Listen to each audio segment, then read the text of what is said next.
안녕하십니까. CNG 지식방송을 맡고 있는 조영식입니다. 오늘 2020년 3월 16일 CNG 디지털 지식방송은 건축 생산성을 획기적으로 높이는 DFM의 새로운 시대가 열린다라는 주제를 가지고 한번 방송을 해보겠습니다. 오늘 출연자는 경희대 김인환 교수이십니다. 나와주셔서 감사드립니다.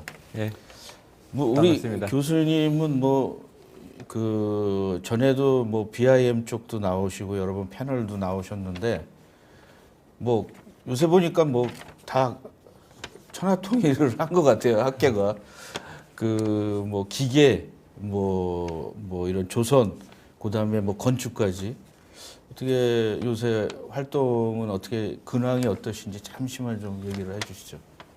예, 제가 CNG TV에 한 2008년 정도에 나왔던 것 같아요. 한 12년, 3년 전인데 그때는 BIM이라는 건축의 어떻게 보면 자동화 모델링 쪽인데 그것에 대한 어떤 확산을 위해서 나왔다고 보면은 지금 BIM은 이제 건설사 설계사에서 많이 쓰고 있고 거기에 대한 더 이상의 악유나 이런 건 없는 것 같아요. 이 BIM이 되다 보니까 오히려 더 많은 문제가 생기는 게 현재 건설사나 설계사가 BIM을 적용해서 생산성을 많이 높일 수 있느냐 그것도 의문이 되더라고요.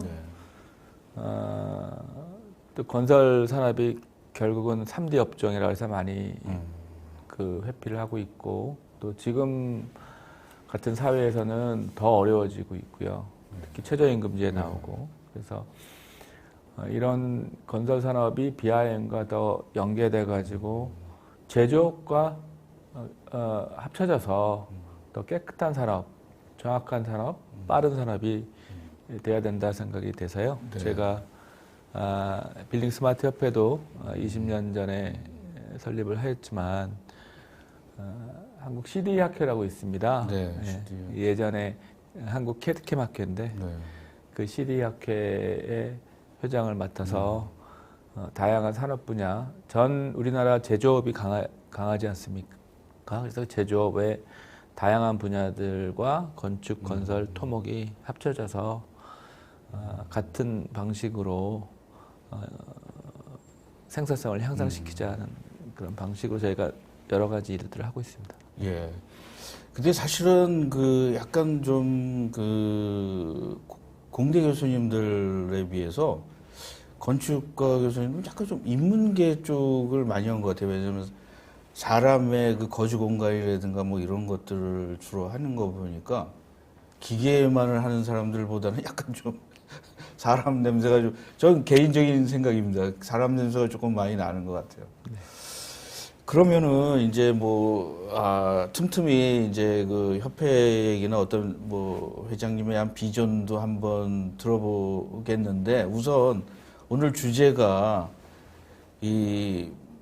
어느 옛날서부터 어떤 자료를 보니까 다른 제조업에 비해서 건축업이 생산성이 굉장히 낮다라는 얘기를 많이 하고는 있어요. 그거는 외국에서도 어떤 일을 보면은 생산성이 낮고 그리고 제가 좀 어떤 외국 생활이나 이런 걸 할 때도 봐도 사람 손이 엄청나게 많이 가는 것 같아요, 이게.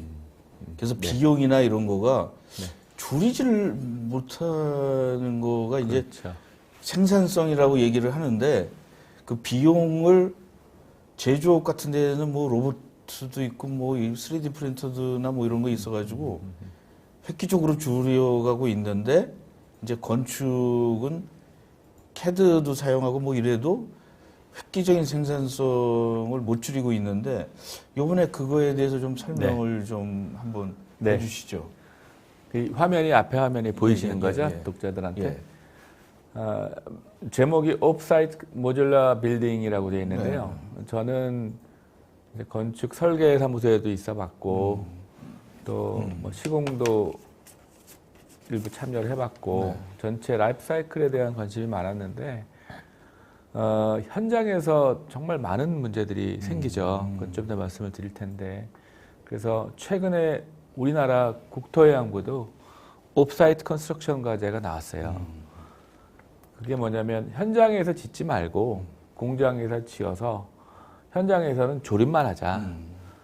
과거에는 그 스팬이나 기둥 간격 뭐 이런 것 때문에 공간의 확장에 문제가 많았지만 지금은 구조적인 문제도 많이 해결됐고 설비, 뭐 전기 다 모듈화되고 유니트화되고 이렇게 돼서 이런 것들이 거의 다 해결이 됐습니다. 그래서 뭐 홍콩이나 싱가포르 같은 경우, 특히 싱가포르 같은 경우에는 40층 이상의 레지던셜 빌딩도 이런 방식으로 그냥 하고 있거든요. 네. 저도 한 10년 전에 싱가포르 국립대학에 제가 자문을 갔는데 거기 기숙사 건물을 다 이런 식으로 짓고 있고요.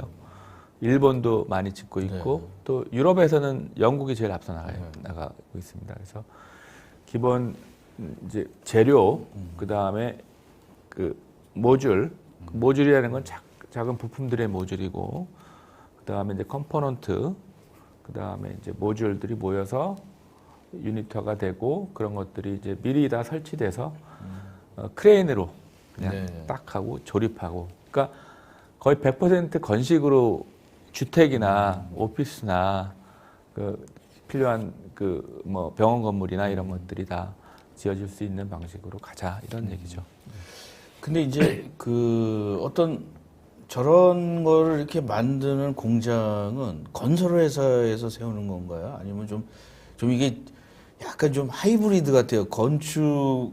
건설회사와 제조회사의 그렇죠. 한 중간적이니까. 네. 그게 이제 뭐 여러분 아시겠지만 최근에 PC 공법이 많이 활성화가 되고 있어요. 과거에는 그냥 뭐 물류창고나 네. 아파트 지하 주차장 이렇게만 썼는데 지금은 그게 많이 확장이 되고 있고 최근에 대기업에서 건설사에서 PC를 발주를 내면 물량이 너무 딸리는 거예요. 아, 그래요? 근데 이제 PC라는 게 미리 프리캐스트로 해서 콘크리트를 만들어서 조립할 수 있게 하는 네, 거거든요. 네. 그래서 20년 전에 PC가 한 2배 이상 비쌌어요. 지금은 별 차이가 없어요. 약간 비싸긴 한데 대량으로 가면 오히려 물류창고나 지하주차장은 이게 더 싸다고 보거든요.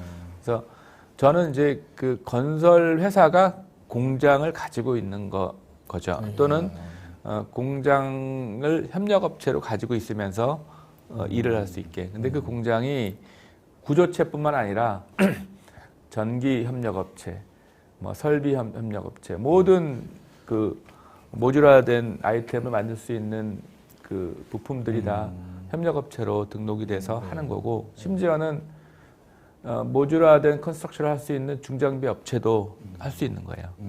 그래서 그러한 그 컨소시엄이나 생태계가 만들어지면 우리나라도 지금 요 말씀드렸던 그 DFMA, 다시 말해서 디자인 for Manufacture and Assembly 공법을 활성화하고 있는 몇 개 나라처럼 우리도 이렇게 되지 않을까 생각이 듭니다. 사실 우리나라도 이렇게 보면은 이렇게 건설 현장에 이렇게 가보면 외국 사람이 너무 많아요. 그리고 이제 거기 뭐 위험이라는 말도 뭐 태국어도 있고 뭐 베트남어도 있고. 너무 그리고 한국의 젊은 사람들은 좀 안 하려고 그러지 않습니까, 그렇죠. 이게? 네. 근데 이제 뭐 여기서 많이 하시겠지만 왜 생산성이 이렇게 높지 않을까요? 그거를 이제 뭐 좀 옛날에 그래서 BIM도 있고, 그리고 이게 좀 개인적으로 이거가 BIM이랑 또 어떻게 같이 살아남을 수 있는 건지, 컴플릭트가 안 되는 건지 좀 더 그것도 궁금합니다. 좋은 질문을 너무 많이 알려주셔가지고 제가 좀 BIM은요, 예. DFMA랑 꼭 같이 가야 되는 거고, 그래요? DFM에서 가장 중요한 기술이 BIM 기술이라고 볼 수 있고요. 그 다른 제조업은요, 똑같은 제품을 수천 개, 수만 개를 찍죠. 네. 근데 건설은 다 달라요. 그래서 우리가 인시추라고 하는데 현장에서 할 수밖에 없는 일들이 되게 많거든요. 특히 이제 그 기초, 뭐 토목도 그렇고 모든 사이트가 향도 다르고 기초도 상태도 다르고 하니까 그래서 토목만큼은 현장에서 해야 되고 기초가 된 다음에는 제조업처럼 하는 건데 생산성이 높지 않은 이유는 똑같은 건물을 쫙 짓진 않잖아요. 그죠? 하나 짓고 그 다음에 좀 다르게 짓기 때문에 그것 때문에 생산성이 좀 낮아지는데 BIM 기술을 쓴다면 그런 시뮬레이션을 컴퓨터에서 다 해볼 수 있어요. 수천 개, 수만 개에 대한 부품의 조립 상태 또 이제 어떻게 보면 이제 그 시공 시뮬레이션까지 다 해볼 수 있기 때문에 생산성이 높아질 수 있는 가장 핵심적인 그 기술 중에 하나가 BIM이라고 볼 수 있는 것이죠. 네. 그러면 이제 잠깐만 그 전에 예, 슬라이드를 보면은 예. 이게 되게 중요한 슬라이드인데요. 예. 우리나라가 아시겠지만 이제 인건비가 많이 올라가지 않습니까? 그리고 건설 현장에서 가장 많은 산업재해가 일어나요. 그렇죠. 또 하나는 건설 현장에서 스트레스를 받아가지고 멘탈 일리스도 제일 많은 업종이에요. 끝나고 나면은 이제 뭐 정신적으로 또 스트레스 많이 받고 하니까 그래서 이제 그런 거의 모든 원인은 아까 말씀드렸다시피 현장에서 너무 많은 변수가 있는 거예요. 그래서 앞으로는 건물을 지을 때 미리 다 결정을 하는 거죠. 건축주가. 그래서 과거에는 건물 한번 지어 보면은 뭐 사람이 된다. 또 10년은 늙는다. 뭐 그리고 건물 하다가 뭐 죽는 사람도 많이 있고 스트레스 받아가지고 그렇지만 저기 걔도 작품이지 않습니까? 뭐 하나 이렇게 딱 해놓고 나면은 가장 오래 남는 거고. 그런데 그 디자인 자체는 그 BIM 기술을 쓰면은 다 미리 시뮬레이션 해볼 수 있는데 그거 설계가 아무리 좋다 그래도 시공 현장에서 그걸 받쳐주지 못하면 안 되죠. 그리고 생각해 보세요. 뭐 예를 들어서 마감이라든지 골조라든지 모든 게 품질의 균일성이 돼야 되는데 그게 안 되고 현장에서는 또 비가 오잖아요. 바람이 불고 워낙 변수가 많은데 공장에서 하면은 내부에서 짓기 때문에 그게 줄죠. 그래서 저희가 추구하는 거는 DFM에서는 우리가 핸드폰처럼 미리 다 스펙을 다 건축주랑 정하고 옵션한 것만 선택을 해가지고 할 수 있게 하는 그런 방식으로 해서 공장으로 발주를 내면 2달이면 2달 동안 다 부품을 짓고 현장에서는 그 내장, 외장까지 다 한 상태에서 옮겨서 마무리 페인트, 뭐 바닥 같은 경우에는 이제 그 플로어에 대한 연결 이 정도만 지붕의 연결 정도만 하고 현장에서는 뭐 길어야 한 2달이면 다 끝나는 그런 방식으로 가는 게 미래의 건설이 아닌가 생각합니다. 그래도 요즘에 이렇게 보면은 굉장히 빨리 짓는 것 같아요. 외관은 그 내부에 뭐 이런 거가 오래 걸리지.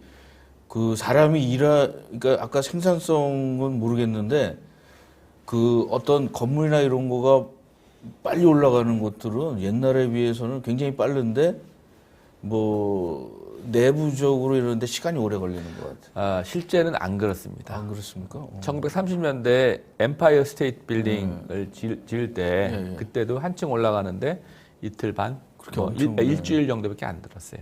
지금도 그래요.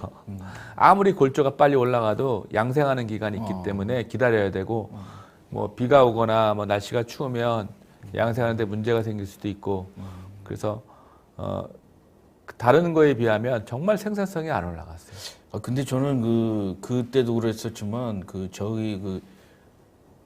액체 콘크리트라고 그러나 그거를 한 거가 굉장히 혁명적인 것 같아요. 우리나라에서 옛날에 고강도 사람이 가가지고 이렇게 맞아요. 그걸 하니까 사실은 뭐 북한 같은 데서 이렇게 TV 보면 아직도 그 시멘트 그렇게 하는 게 있더라고요. 그래서 야, 우리나라도 건축 기술이 굉장히 많이 발전됐는데 근데 이제 이거 인건비를 따라가는 걸 어쩔 수가 없는 것 같아요. 그 3D 프린터가 이제 건설 골조에 많이 이제 쓰일 것 같은데 그러면은 훨씬 더 빨리 지어질 수 있죠. 네. 자, 그러면은 이제 좀 요새 세상은 어떻게 하고 있는지 우리 우리 사실은 좀 경쟁자도 있지 않습니까? 우리가 저는 좀 아쉬운 게 우리나라 건축이나 이런 거가 좀 수출을 못하는 거가 좀 아쉬운 것 같아요. 주택이나 이런 거에 대해서.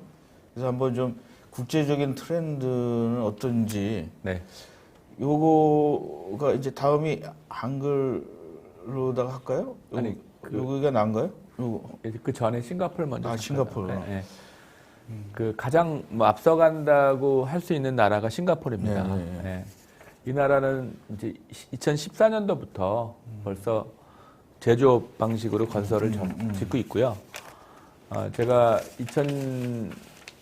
2014년 뭐 2010년도부터 그 싱가포르 건설청의 이제 국가자문위원회에서 국가 로드맵 만드는 때도 많이 공헌을 했는데 그때 가보면 국가의 어젠다가 건설이 있어요. 왜냐하면 얘네들이 인구가 실제 싱가포르 인구가 한 350만 되는데 한 150만, 170만이요. 외국인이에요. 얘네들이 더 외국인을 줄이지 않기 위해서 건설 현장에서 다 자동화나 이런 그 모듈화를 해서 기계가 시공할 수 있게 바꾸는 이유가 외국인이 많으면 여러 가지 문제가 생기니까 그런 것이고. 그 다음에 이제 세멘 공장이 가장 큰 공해 발생 공장이거든요. 근데 홍콩이 워낙 싱가포르이 작다 보니까 세멘트 공장이나 이런 공장을 놓을 데가 별로 없어요. 그래서 미리 PC라 이렇게 미리 부품화해가지고 와서 현장에서 시공만 해라. 그래서 싱가포르 같은 경우에는 10층, 20층, 30층, 40층까지도 지금 레지던셜 빌딩이나 오피스 빌딩을 PPVC로 짓고 있습니다. 그래서 이제 보시면은 이제 가이드라인도 수년 전부터 나와서 하고 있고요. 가장 앞서 있는 나라라고 볼 수 있어요. 그래서 여기 PPVC의 약자는 뭐냐면 Prefabricated Precast Volumetric Construction에서 두 번째가 참 그 프리피니시드죠. 그래서 내부와 외부가 마감이 다 된 상태에서 3차원 형태를 이동시켜서 짓는 건설 그런 뜻이거든요. 그래서 PPVC가 어떻게 보면 미래에 우리나라가 가지고 와야 될 건설이 아닌가.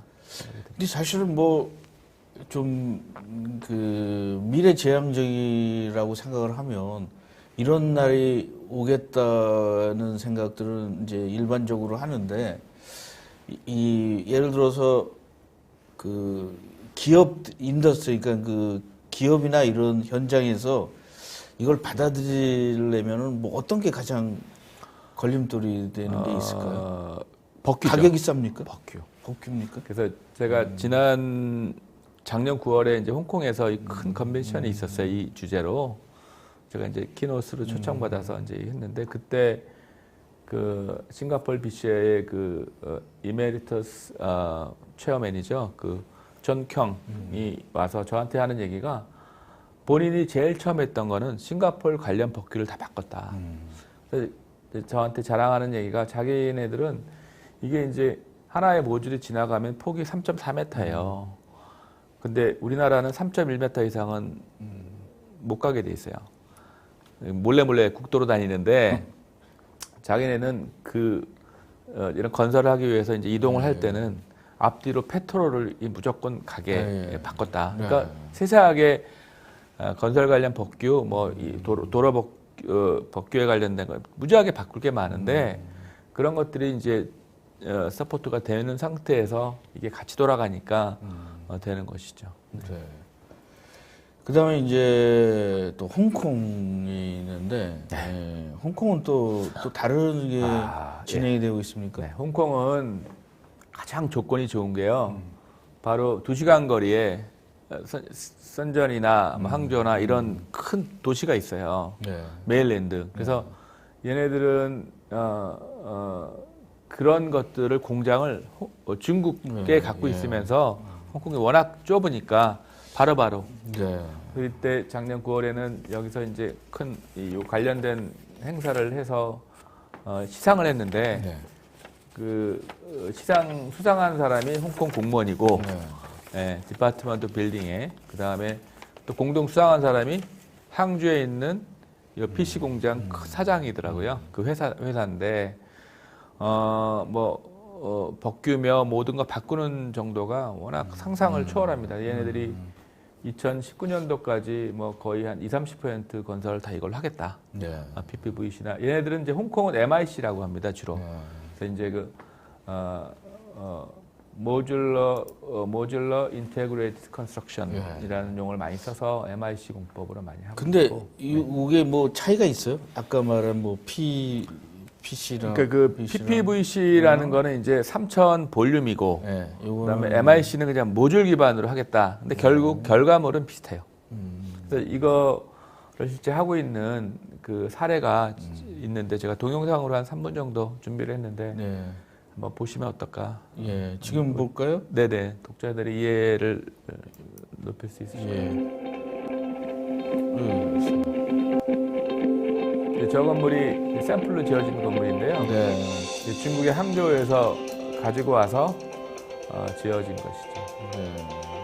네. 기본적으로 이제 공법이 오피스 같은 경우에는 이제 슬래브를 그 PC로 안 하고 그냥 철골조로 해도 문제가 없는데 주거용 같은 건물에는 진동 같은 게 있으니까 좀 진동을 줄이기 위한 방식으로 PC 슬랩을 올려서 공사를 하죠. 지금 돌아가고 있나요? 네네. 이게 소리가 좀 커서 좀 줄이려고 그랬는데 이게 네. 자, 가면서 이게 왜 자꾸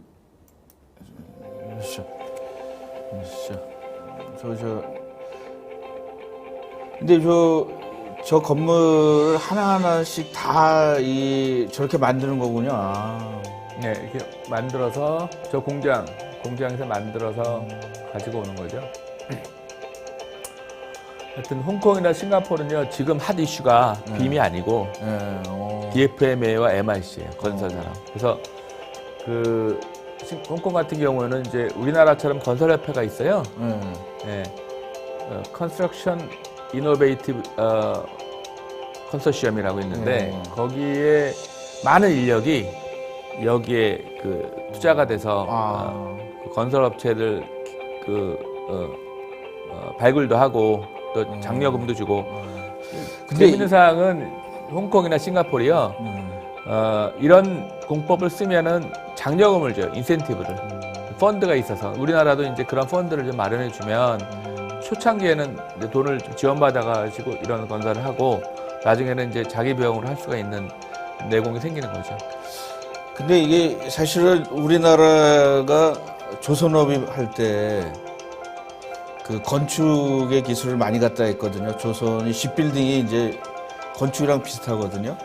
근데 이걸 이렇게 딱 보니까 요새 이제 좀 복잡한 배라든가 예를 들어 유람선이나 이런 것도 이런 걸 이용해서 모듈화해서 짓거든요. 이게 서로 이렇게 맞아요. 기술이 많이 그러니까 지금은 건설이 조선업이나 항공업에서 많이 배워야 되는 게요.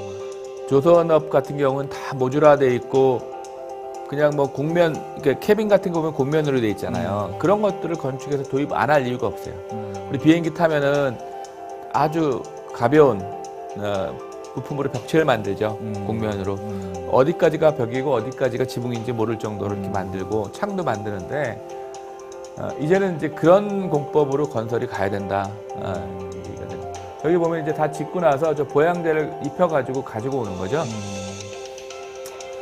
장점은 건설이 기후나 자연재해에 이렇게 영향을 미치지 않는다는 거죠.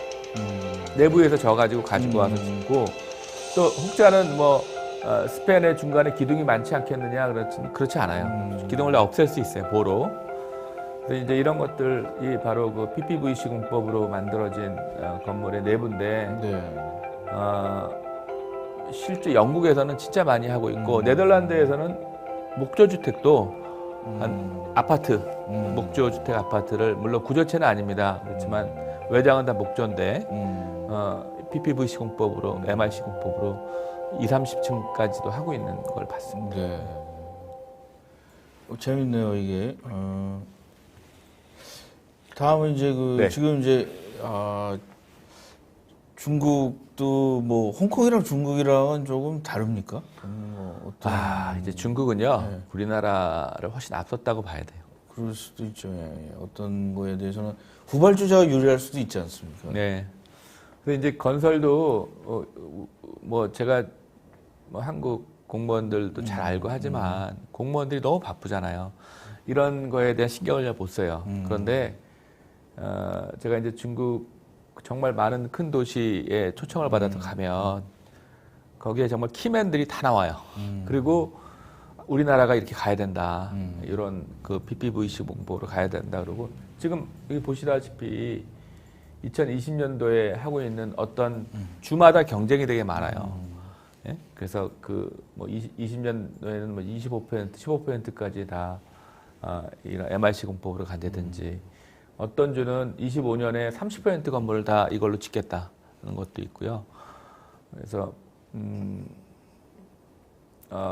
지금 우리나라가 여기에 빨리 대응을 하지 않으면 주변 국가들한테 밀리죠. 많이 밀리죠. 건설이 GNP의 10% 이상을 차지하지 않습니까? 아주 큰 포션이고 또 거기에 딸린 뭐 여러 가지 부가 산업들도 많은데 지금 같은 방식으로 가면은 절대 경쟁력이 있을 수가 없어요. 근데 이거는 또 수출도 할 수 있을 것 같은데요. 뭐 공장에서 하다 보니까. 그렇죠. 이게. 예.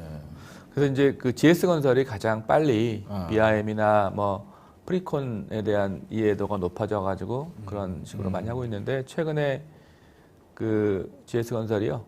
요 MIC 공법 하는 그 스타트업들을 많이 인수를 했어요.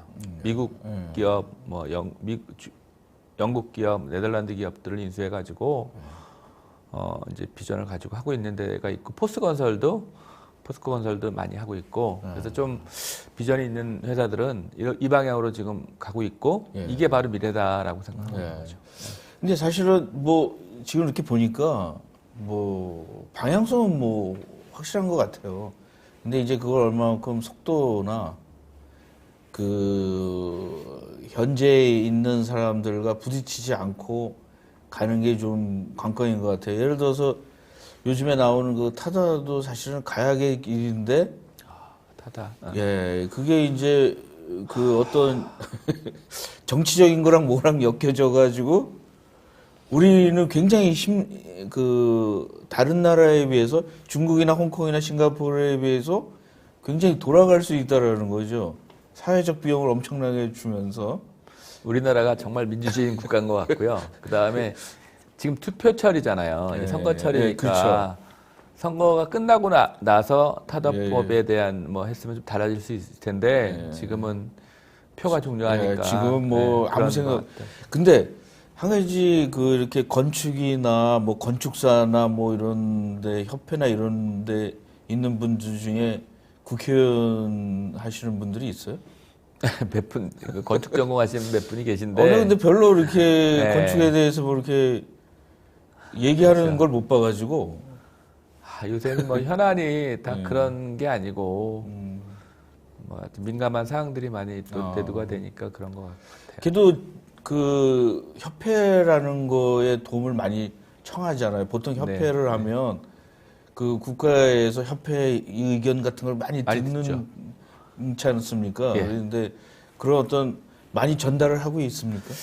그 뭐 지난 3월 14일 날도 이제 4차 산업 관련된 여러 가지 그 로드맵이나 그런 것들을 하려고 했는데 다 취소됐어요. 최근에 정부 국토부가 주관하는 것들이 그런데 이제 국토부가 특히 이제 그 공무원들이 되게 똑똑합니다. 그래서 최근에 요 관련돼서 옵사이트 컨스트럭션 과제도 국토부가 주도해가지고 만들었고 인공지능 과제, 인공지능 기반의 설계 자동화 과제도 국토부가 만들었고 기획을 해서 장기적으로 보면 설계 자동화와 요 아까 말씀드렸던 옵사이트 컨스트럭션 과제 같이 가면 우리나라 건설 산업이 정말 선진화될 수 있거든요. 근데 그런 것들을 하고 있는데 불구하고 말씀하신 것처럼 이제 정치권에 가면 그게 이제 잘 안 돼요. 그래서 예타 통과하는 것도 어렵고 이제 우리나라 GNP의 건설 산업이 차지하는 걸 보면 그렇게 가능할 만도 한데 이게 좀 지원받는 데는 많이 문제가 있다 생각이 들어서 네. 많은 건축 건설 관련 사람들이 또 정치권에 가서 목소리 내는 것도 비례대표로 간다든지 해서 목소리 내는 것도 중요하지 않나 생각이 됩니다.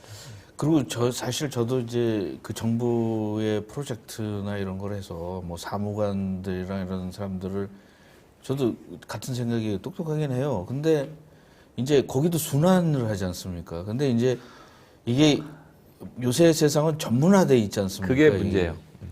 그럼 뭐 다시 리셋도 되고, 그리고 또 이 분야도 뭐 법규도 사실은 공무원이나 사무관 이런 사람들이 그걸 다 알만하면 또 다른 데로 갈 수도 있는 거고, 또 여러 가지 문제가 있지 않습니까, 이게? 그래서 참 고민들이 많으실 것 제가 같아요. 말씀드리면 저는 이제 그 빌딩 스마트의 창립 때부터 있었잖아요. 네. 96년도부터 참여를 했고 그 당시에 싱가포르에 같이 있던 초창기 공무원들이 지금은 바로 그 청장 바로 밑에 있어요. 다. 그러니까 제 나이 또래들이. 근데 그 친구들이 아직도 그 업무를 하고 있어요. 그래서 제가 도움을 많이 받는데 한국의 조달청이 갈 때도 받고 국토부에 갈 때도 도움을 받는데 그 사람들은 자기 전문 분야에 있어서 계속 똑같은 걸 하고 홍콩도 마찬가지예요. 중국도 아마 그런 것 같은데 이런 식으로 순환 근무를 하는 데는 제가 보기에는 한국과 일본 그 이유는 부정부패가 있을 수 있다. 근데 그게 뭐 장점도 있지만 정말 특화된 분야에 대해서는 좀 더 전문가 계속 일을 할 수 있게 놔둬야 되지 않나 생각이 되고 순환 근무를 하기 때문에 이제 공무원들은 2년 내에 큰 사고만 안 치면 본인들이 올라갈 수 있잖아요. 리스크 있는 걸 안 하려 그러고 그래서 그런 거에 대한 좀 문제가 있다 생각이 들고 특히 이제 이런 IT 쪽 관련된 거, 4차 산업 관련된 미창부나 지금 국토부나 이런 데서 담당관들은 좀 오래 맞는 게 중요하지 않나 생각이 됩니다. 네. 근데 사실은 지금 이제 뭐 이런 코로나 바이러스 때문에 지금 이제 사회가 사람들이 약간 손 놓고 있는데 사실 보건을 제외한 뭐 국토부에서 손 놓고 있을 이유는 없는 거잖아요. 그리고 뭐 사람이 안 해도 뭐 비디오 컨퍼런스라도 하면 되지 않나요? 그거 뭐 다 손 놓고 있으면 뭐 어떻게 하겠다는 게 없잖아요. 결정이 자꾸 늦어지면. 아니 뭐 제가 보기에는 뭐 열심히 하고 계시는 것 같은데 저도 한 최근 몇 주간 코로나 바이러스 때문에 회의를 잘 못 갔지만 제가 이제 뭐 CD 학회를 맡고 있지만 제가 이사회도 다 온라인으로 바꿨고 모든 뭐 행사도 뭐 협회 행사도 바꿨는데 그 대신에 우리가 온라인으로 하는 그런 회의는 많이 좀 익숙해졌다고 생각이 돼요. 저도 하루에 막 몇 번씩 하는데 사람들이 이제는 좀 익숙해지더라고요. 그래서 이런 위기가 또 어떻게 보면 새로운 기회가 되지 않나. 그렇죠. 사람이 온라인으로 만나서 과거에는 뭐 오프라인으로 만나자 하면 되는데 지금 만날 수 없는 상황이 됐으니까 그런 거에 대한 어떤 당연성 뭐 이런 것 때문에 또 트렌드가 바뀌지 않을까 생각도 되고 공무원들도 그렇게 하고 있는 것 같아요. 네, 알겠습니다.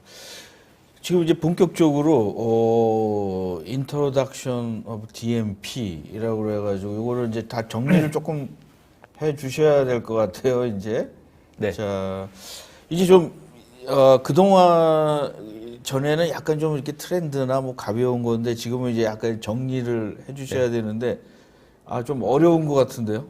어렵죠. 용어가 막 나오니까 또 약어가 나오니까 어려운데 그냥 한 가지만 기억하시면 돼요. 그러니까 DFX, Design for X, X라는 건 다 포괄하는 거죠. 근데 이제 그 중에 핵심 용어가 Manufacture와 Assembly.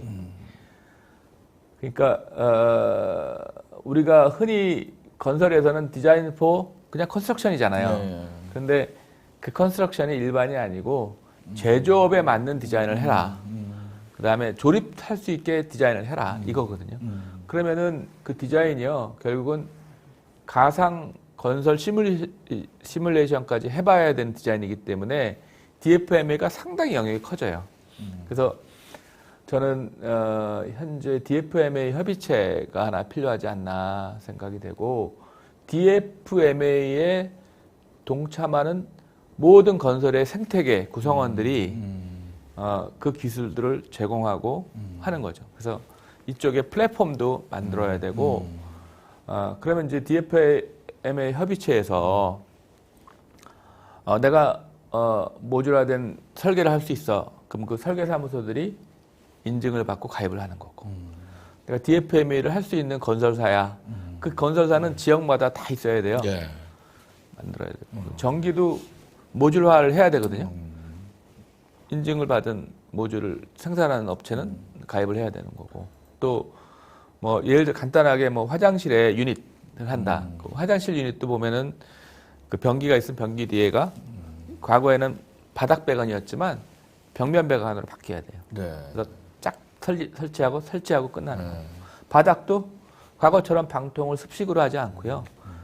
다 건식으로 그냥 파이프 집어넣어 가지고 딱딱 패널 넣어서 조립하면 끝나는 걸로. 이거 다 바뀌는 거예요. 저기 조선소에서 하는 노동자분들 여기 오면은 잘할 텐데요. 오면 잘하죠. 그건 완전히 다 거기 그 밑바닥이 아니라 다 저긴데요. 그렇죠. 벽면인데 그게. 그리고 또 더 나아가서는 중장비 업체들. 네.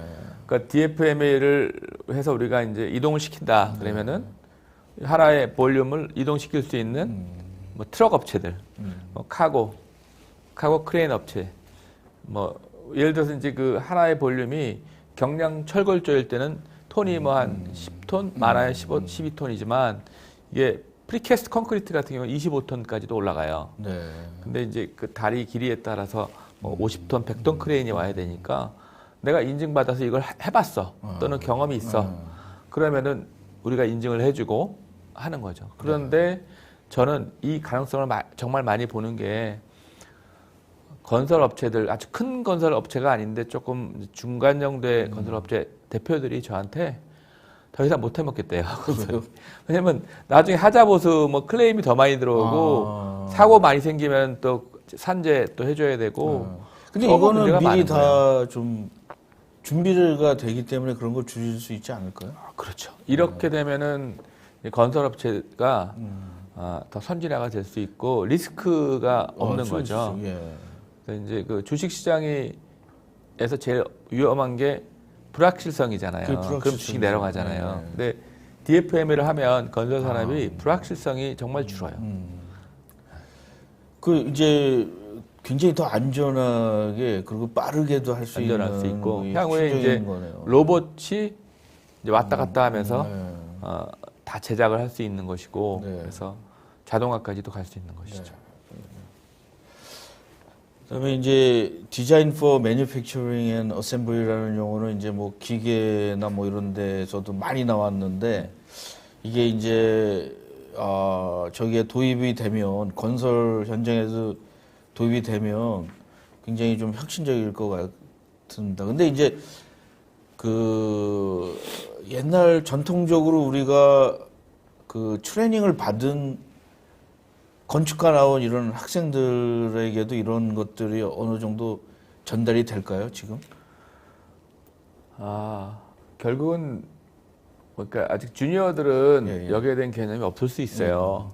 근데 학교 교육에도 이거를 좀 반영을 해야 되지 않나 생각해요. 빔 이제 교육을 어느 학교도 하듯이 여기에 대한 교육도 해야 되지 않나 생각이.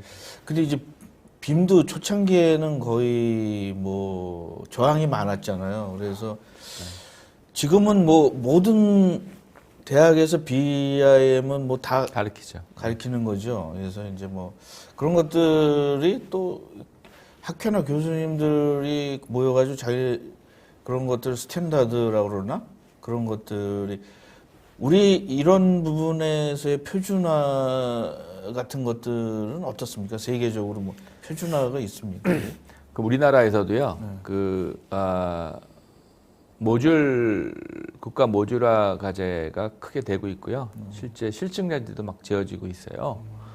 근데 이제 그 과제에서 뭐 하나의 볼륨의 폭과 높이에 대한 표준들 다 만들어지고 있고 제안도 하고 있고, 그러니까 이제 거기도 협의체 비슷한 게 있습니다. 그래서 그 협의체와 또 같이 연계해가지고 뭐 필요하면 국가 여러 가지 표준들도 만들고 규격들을 만들어야 되겠죠. 그렇지 않으면 문제가 많이 생기는 게 우리나라에서 건설할 때 제일 문제가 뭐냐면요. 설계하는 사람들은 뭐 문의 사이즈, 높이의 사이즈 이런 게 없어요. 그냥 하고 싶은 대로 설계하는 거고 그러다 보니까 제작업체들도 그 설계 안 보고 그냥 제작을 하는 거예요. 표준화만 돼 있으면 거기에 의해서 모든 것들을 다 서브적인 것들은 만들 수 있는데 지금 그게 잘 안 되고 있거든요. 그래서 네. 말씀하신 것처럼 그런 표준화가 물론 제정은 돼 있지만 현실에서는 잘 안 되고 있기 때문에 그것들에 대한 노력도 같이 해야 되는데 상당히 DFM을 하게 되면 표준화가 될 수밖에 없어요. 그래서 저는 오히려 코로나 바이러스 때문에 우리가 웹 기반의 여러 가지 커뮤니케이션이 되듯이 DFM에 대한 어떤 좀 인센티브가 있다면 정말 표준화가 될 수밖에 없다 생각이 됩니다. 네. 아까 말씀하신 것처럼 뭐 안전이나 이런 거가 사실 지금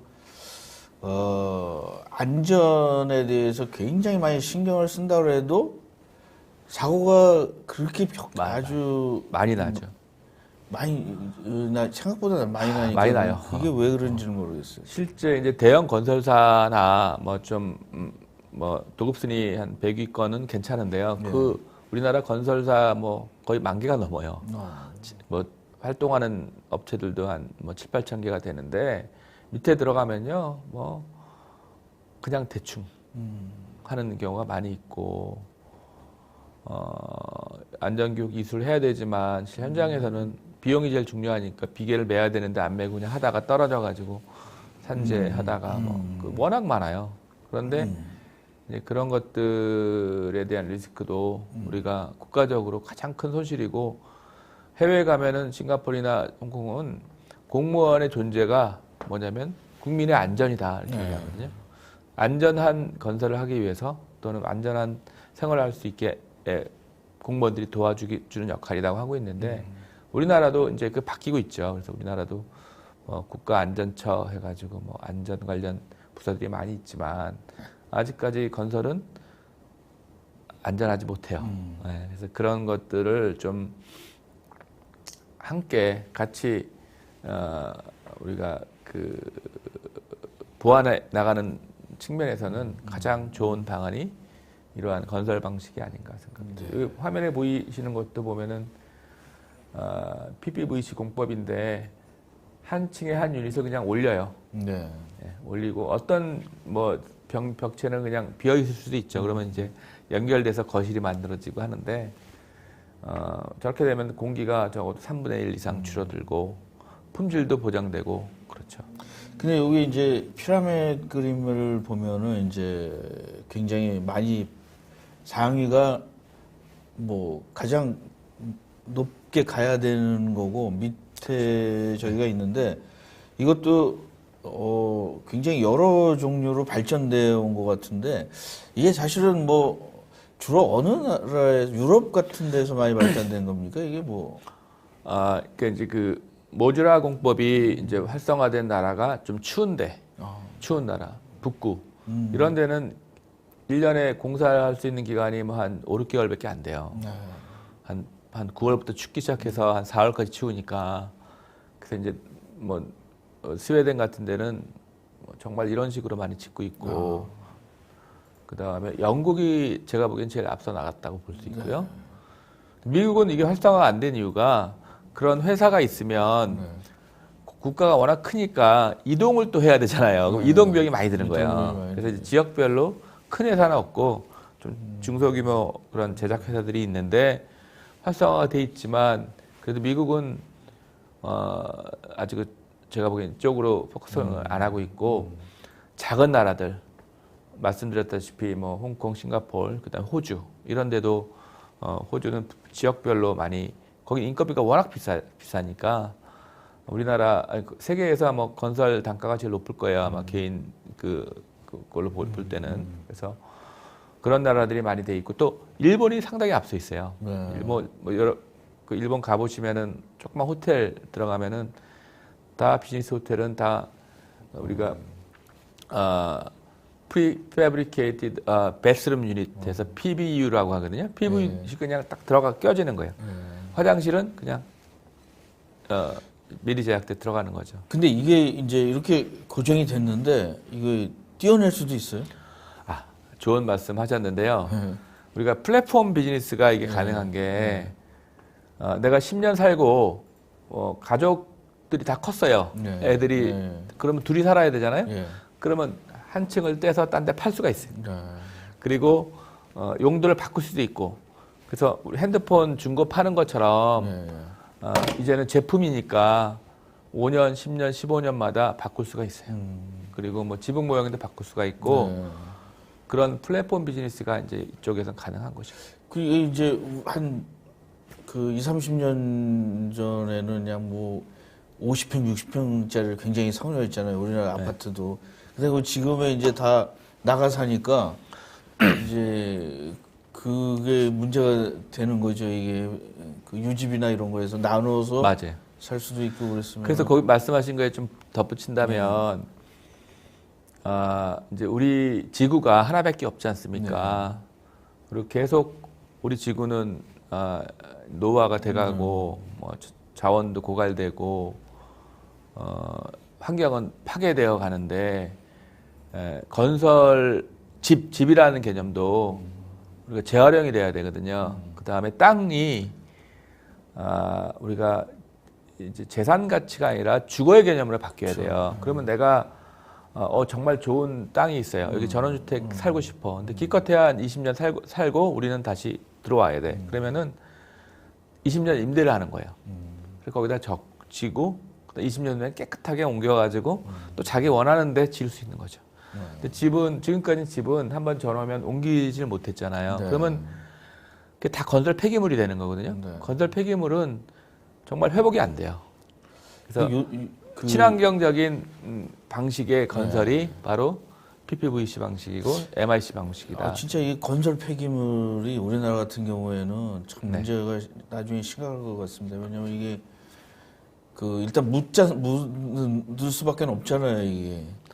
그렇죠. 네. 예, 이게 썩지도 않고 이게. 맞아요.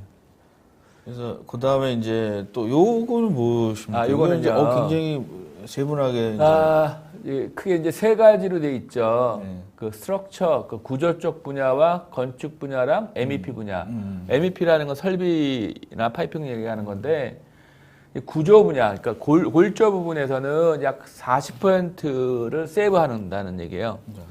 그러니까 기존의 비용의 40%를 절약하는 거예요. 만약 100원이 들었다, 그럼 60원만 든다는 얘기고 건축도 거의 70% 정도를 다 자동화해서 세이브할 수 있다 이런 얘기고 MEP도 마찬가지고. 그러니까 기존에 우리가 아무리 기존 방식으로 건설을 해도 세이브가 안 되는데 이 방식으로 가면은요, 그게 시간도 줄어들고 인건비도 줄어들고 비용도 줄어든다는 얘기죠. 네.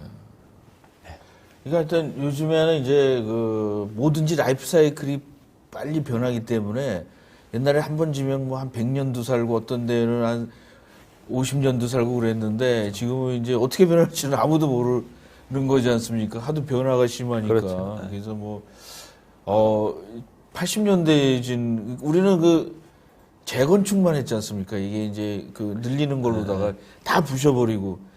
난 좀 아까운 게 아파트 단지에 부시는데 그 나무, 그 오래된 나무까지 다 부시는 거 보면, 자르는 거 보니까 너무 근데 우리 그런 문화가 바뀔 겁니다. 그 뭐 미국이나 영국이나 뭐 유럽을 가면은 300년, 400년 된 건물들이 되게 많잖아요. 그리고 적어도 골조는 유지한 상태에서 포사드나 유지한 상태에서 이제 레노베이션 하는데 우리는 그냥 가능한 부숴버리잖아요. 근데 이제는 거기에 대한 규제가 좀 있어야 되지 않나, 막 부수는 거에 대한. 그리고 인센티브도 같이 가야 된다 생각이 들고, 그러려면 건설 방식이 좀 과거에 습식이라서 습식이라는 거는 이제 그 뭐 타일 붙이고 뭐 그런 건 콘크리트 붓고 이런 거를 해서 깨끗한 건식으로 가야 된다. 그러면 젊은 사람들이요 건설 분야에 다시 돌아옵니다. 그럴 것 같아요. 지금은 누가 그 타일공들 하루 35만 원을 줘도 안 하려고 그래요. 지금 이제 저도 그런 얘기, 스마트 공장 얘기할 때도 그랬거든요. 이 독일이나 이런 데 가면은 공장이 냄새도 안 나고 위험하지도 않고, 그래야 젊은 사람이 오지. 냄새나고 이렇게 해놓고 나서 왜 우리나라 사람 왜 안 오냐라고 얘기해봤자 그거는 말이 안 돼. 네. 누가 가겠습니까? 자기 자식도 안 보내면서. 그래서 이런 것들이 한번 이제는 제조업의 스마트 공장처럼 또 이노베이션이라는 거가 이렇게 와야 되지 않나 이런 생각이 되네요. 이게. 건설이요. 모든 산업 분야 중에서 제일 낙후가 돼 있어요. 아직까지는. 아무리 해도 우리는 자동화되기 어려운 분야예요. 근데 참 이 유럽이나 어떤 미국 같은 데 가보면 좀 저기 온 게 그 건축이나 뭐 건설업자나 이런 사람들이 우리나라보다는 좀 대우를 많이 받는 것 같아요. 기술자로서 기술자로서 전문가로서 엔지니어로. 대우를 받죠. 그리고 저기 공병이라는 거가 우리는 노가다라는 말이 그 일본 말에서 나왔는지 모르는데 공병에 대해서 굉장히 그 군인들 중에 이제 공병이 그 시설을 다 건설해주고 이러기 때문에 굉장히 그 존경받는 병과인데 한국은 되게 이게 또 유교 문화인지는 모르겠는데 좀 그런 거가 있는 것 같아요. 저도 이제 건축을 전공했지만 일반적인 인식이 그냥 건축업자라고 얘기를 하잖아요.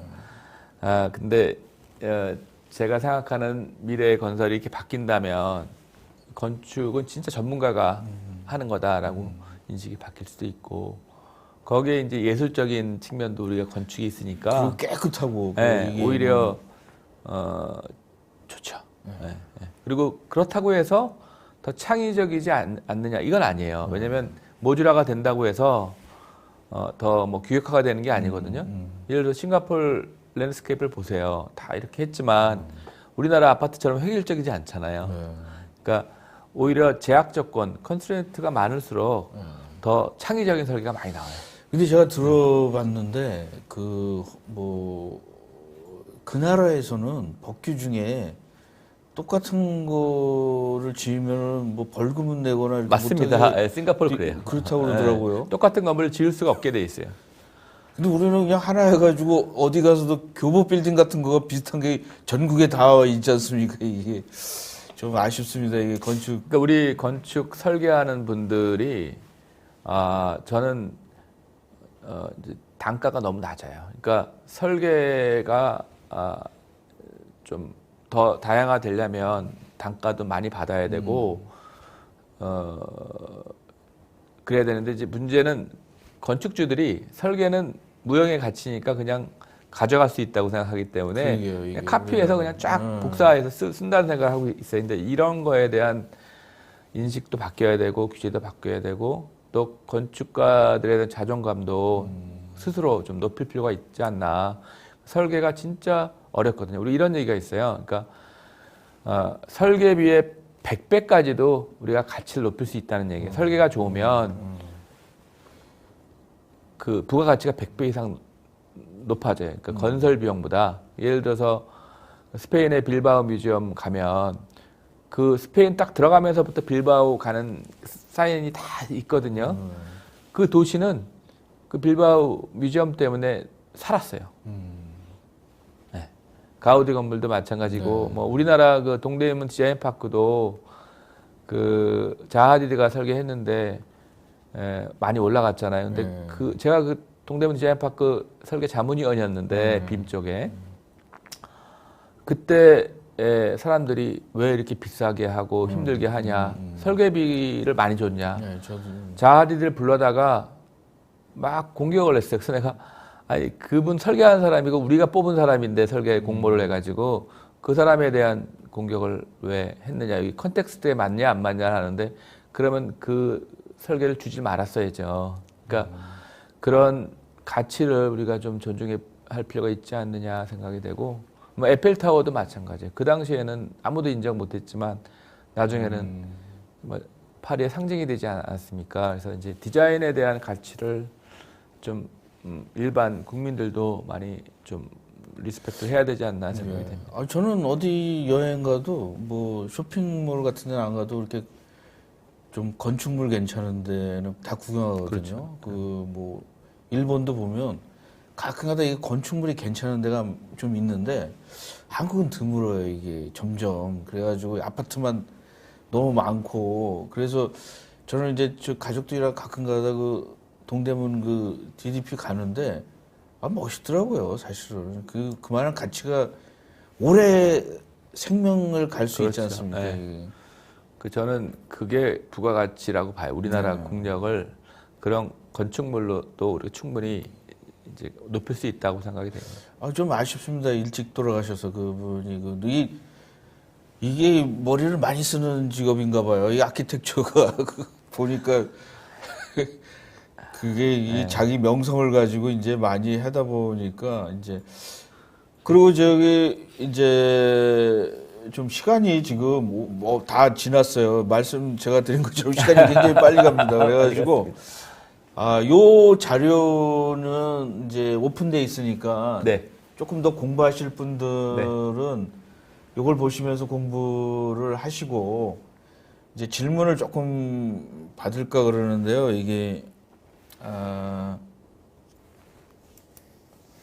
자, 여기 이제 제일 나중에 질문부터 하겠습니다. 모듈 주택이라 이원규 님이 모듈 주택이라는 거가 실제 우리나라에서 상용화되어 있나요? 이렇게 아주 직접적인 질문을 했는데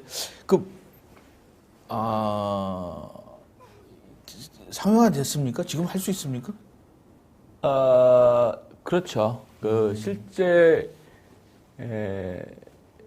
아직은 실험적이고 소형화된 건물들이 많지만 그런 사업자들이 많이 있습니다. 인터넷 쳐보면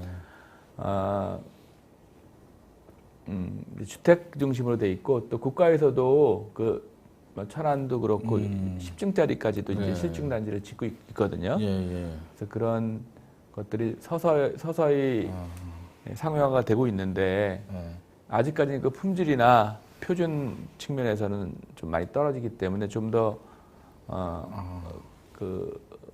전 국가적으로 이러한 문화와 어떤 기술들이 개발돼야 되지 않나 생각이 됩니다. 네. 뭐 박승환님은 그 건설업자를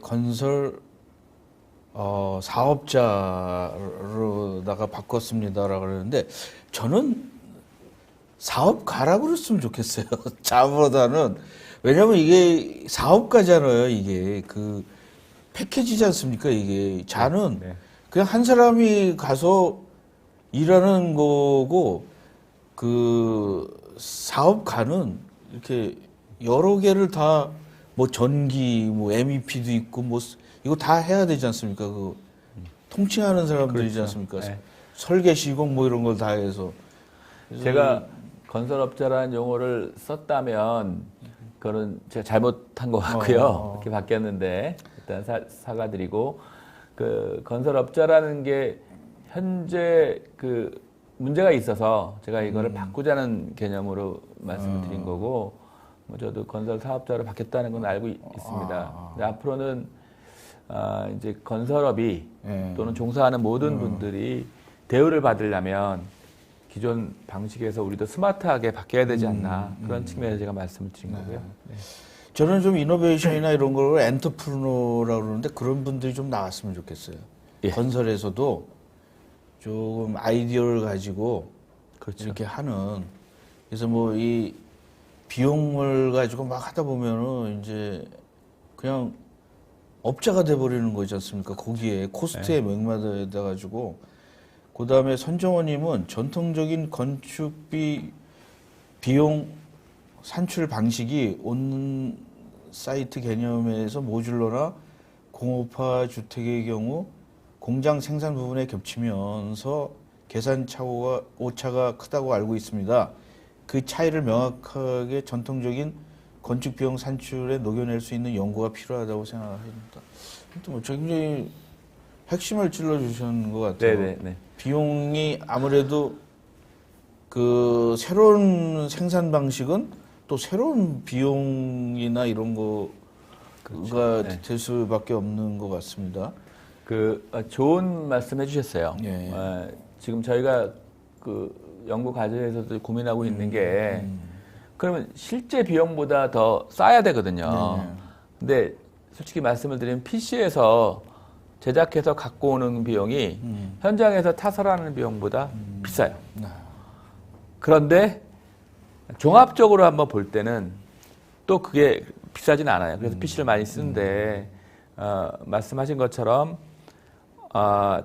전체 비용에서 라이프 사이클 코스트나 또는 건설 전체 비용에서 우리가 제한하는 방식이 더 싸야 되거든요.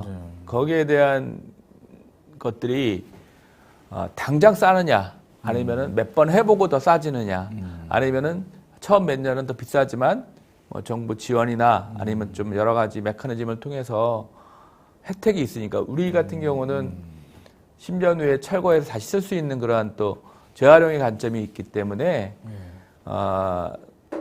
또 다른 측면에서 더 싸다고도 볼 수 있는 측면이 있습니다. 그래서 그러한 것들을 종합적으로 가치 평가 측면에서 연구가 필요한 것 같아요. 좋은 말씀하신 것 같아요. 그리고 여기 김승주님은 BIM 자재 변경 시에도 일괄 적용이 될 수 있는지요라고 이거 질문이 좀 어디죠? 몇 번? 여기요. 김승주님이 BIM 자재 변경 시 일괄 적용이 될 수 있는지 이 질문이 좀 뭐가 빠진 것 같은데. 그렇죠. BIM이라는 거는 결국은 이제 라이브러리에서 내가 라이브러리 특성을 뭐 이게 뭐 어떠한 재질의 뭐 어떤 등급의 어떠한 규격의 뭐 문이다. 그러면 그걸 딱 바꾸면 전체가 다 바뀌기 때문에 우리가 BIM을 쓰는 가장 큰 장점 중에 하나는 그 코스팅 할 때예요. 그러니까 전체 건설 자재 비용이나 이런 걸 할 때 하나만 바꾸면 다 바꿔지기 때문에 우리가 쉽게 견적을 낼 수 있고 내역들을 많이 뽑을 수 있습니다. 정영규 님이 소개자를 다운로드가 가능한지라고 그랬는데 한 일주일 정도 후나 이거 할 때 제가 저기 캐덴 그래픽에다가 자료를 PDF로 다운로드 할 수 있게 준비를 하려고 그럽니다. 그다음에 이 박승환 님은 ISO 이게 16739 요거는 옛날에 이 저희가 또 IFC라는 거가 이게 또 플랜트나 뭐 이런 데 많이 사용을 했는데 네. 그 빔의 유일한 표준이 ISO 16739 IFC라는 거니까 저거를 당연히 써야 되죠. 그래서 DFMA에서도 오픈 빔으로 라이브러리를 만들고 필요하면은 각 벤더의 라이브러리를 변환해서 쓸 수 있게 하는 것이죠. 이분은 좀 굉장히 약간 급하신가 봐요. 이종수님은 35층 아파트 재건축을 추진 중인데 상기 공법으로 고층 아파트를 건축할 수 있는지요? 이건 좀 재건축을 말씀하시는 건지 재건축인 것 같은데요? 저거는 전체적으로는 적용하기 어려울 수 있지만 부분적으로 저 정도 규모면 부분적으로 이 공법을 쓸 수는 있을 것 같아요. 부분적으로. 저 혹시 좋은 그 사업을 하시는데 필요하시면 저한테 연락을 좀 주시면 여기 연락을 주십시오. 협회나 이런 데에서. 그리고 뭐 여기가 요거 하나로 끝나는 거가 아니기 그 때문에 위에 질문 한번 보실까요? 어떨까요? 이창희님 그 밑에요. 영어로 써 있는 그 아래 좀 더 아래요. 더 아래요? 네, 거기. 여기요, 이창희님. 결국 샵을 치는. 결국 샵을 치는 협력업체까지 3D 설계에서 참여해서 코디네이션을 함께 수행해야 하는데 이는 한때 이슈됐던 IPD와 같이 모든 참여자가 설계 단계에 참여할 수 있는 환경이 필요한 것 같습니다. 이를 가능하게 해줄 수 있는 계약적 근거가 국내에 마련될 수 있을지가 의문입니다. 좋은 아이디어가 있으면 공유 부탁드립니다. 이렇게 말씀하셨는데. 결국은 과거에는 이제 그 뭐 도급, 하도급 해가지고 이런 관계로 해서 그 메인 컨트랙터가 모든 책임을 지는 방식이었는데 IPD 방식은 모든 협력업체들이 같이 쉐어드 리스크, 쉐어드 베네핏을 갖는 거예요. 같이 투자를 해가지고 그래서 건설사, 설계사, 뭐 MEP, 전기 다 모여가지고 지분을 가지고 같이 들어가서 이익이 나면 같이 나눠요. 근데 이게 네. 뭐의 약자입니까 이게? 인테그레이티드 프로젝트 딜리버리라는. 우리도 이런 용어가 있는데 네. 프로덕션. 예. 그런데 이제 그 조달청에서 프로젝트. 그러니까 저도 이제 그 조달청 공무원들이랑도 얘기를 하고 있는데 그 조달청에서 이제 그 여러 가지 발주를 내고 할 때 IPD 방식을 좀 응용을 해서 낸다면 그 변화를 할 수 있는 기초적인 시드적인 역할을 할 수 있을 것 같아요. 네. 근데 이렇게 돼야죠. 네. 이제 공정한 거래가 될 수 있고 또 변화도 빨리 나올 수 있다 생각이 들고요. IPD 방식은 해외에서 많이 쓰고 있어요. 네. 지금 마지막 질문으로 조인영 님이 이제 뭐 이런 예상 우려를 하시는 분도 있을 것 같아요. 건설을 제조하면 기존의 건설업체가 죽지 않을까요? 건설업체에 종사하는 사람들이 일자리가 없다고 반대하지 않을까요? 라고 뭐 이렇게. 저것도 아주 좋은 질문이신데요. 그 지역 건설업체가 이러한 방식으로 건설을 하는 겁니다. 내가 뭐 예를 들어서 뭐 전주에서 져요. 그러면 그 업체가 이 협의체에 있는 모든 그 설계에 들어가 있는 모든 부품들이나 유닛들을 발주해가지고 공장에서 외주를 줘서 공장에 짓게 하고 그 다음에 토목하고 그 다음에 가지고 와서 짓는 거예요. 그러니까 이제 건설업체가 기존의 그런 전통적인 방식의 건설에서 이러한 방식을 바꾸면 되는 거고 거기에 대한 인증을 받고 또 노력을 하면 되는 거고 그러한 측면에서 아까 말씀드렸던 GS건설이나 포스코건설은 상당히 많은 연구를 하고 있다고 봅니다. 이제 뭐 시대가 바뀌면 건설 방식도 바뀌기 때문에 기존 건설업체가 이러한 방식으로 방법론을 바꿔 나가는 수밖에 없는 것이죠. 네. 그럼 제가 질문을 마지막으로 하나 해드리겠습니다. 뭐 전에도 그랬고 이렇게 뭐 BIM도 처음에는 뭐 이런 예상들이 많았잖아요. 또 이제 그 이런 새로운 걸 가지고 또 갖고 나오셨어요. 왜 이게 뭐 이 그 교수님은 뭐 이 정열이 넘쳐나서 그러시는 거예요? 아니면은 뭐 항상 새로운 거를 한번 하지 않으면은 왜냐면 이게 머리 아픈 거지 않습니까? 이게 왜냐면 이게 이해관계자들도 많지 않습니까? 이게 그리고 이제 순수하게 이런 미래를 발전하자 그래도 어떤 사람들은 뭐 이거 안 돼, 뭐 내 거 뭐 이런 거에 대해서 그리고 또 이제 지금 협회도 이렇게 약간 좀 왜 이렇게 다 한꺼번에 다 그냥 통일해 버렸습니다. 뭐 어떻게 하실 겁니까? 앞으로? 저는 이제 건축과를 나왔지만 대학교 때 건축을 배울 때 선생님마다 다 다른 얘기를 해요. 이게 왜 이렇게 했냐?